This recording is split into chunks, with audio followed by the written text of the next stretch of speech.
En 2014, l'infidélité de François Hollande éclatait au grand jour lorsque l'ancien chef d'État était photographié au domicile de Julie Gaillet sur un scooter.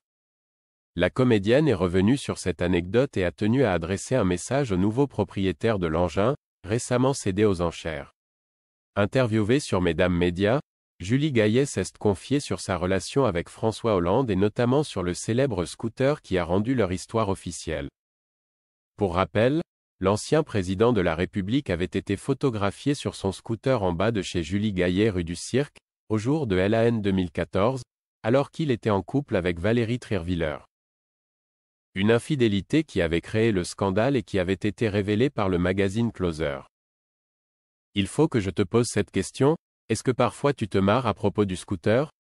Parce que nous, tout le monde, on était mort de rire, confesse Maïtena Birabin qui a mené l'entretien. Tout le temps, mais oui bien sûr. Elle a ensuite évoqué la vente aux enchères du bolide, une information que Julie Gaillet n'a évidemment pas loupée. J'ai vu ça aussi, j'ai trouvé ça formidable. Ils ont réussi à le vendre. Répond Julie Gaillet, ils sont très forts. C'est quand même assez joli.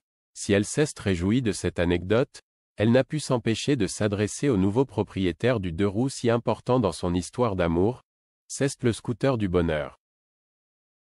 Je vous le confirme, il va vous porter chance, a-t-elle lancé au nouveau propriétaire.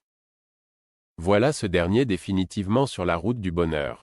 Par le passé, François Hollande a aussi été en couple avec Ségolène Royal qui avait été trompée par l'ancien chef d'État qui s'était par la suite mis en couple avec Valérie Trierwiller.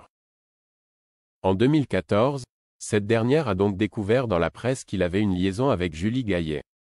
François Hollande et l'actrice se sont mariés en 2022. Face aux journalistes de France 2, François Hollande avait évoqué sa rupture avec Valérie Trierwiller.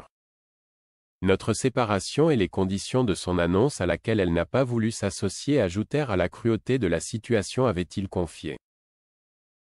À noter qu'en plus d'avoir fait monter la côte de son scooter, vendu aux enchères bien plus cher que son prix, le casque qu'il portait pour l'occasion a aussi eu un énorme succès puisque les ventes du dit casque ont explosé. Son modèle a même été rebaptisé Dexter Président par la société Motoblues. Implanté à Carvin et qui commercialise en exclusivité ce modèle. Le bonheur des uns fait aussi celui des autres.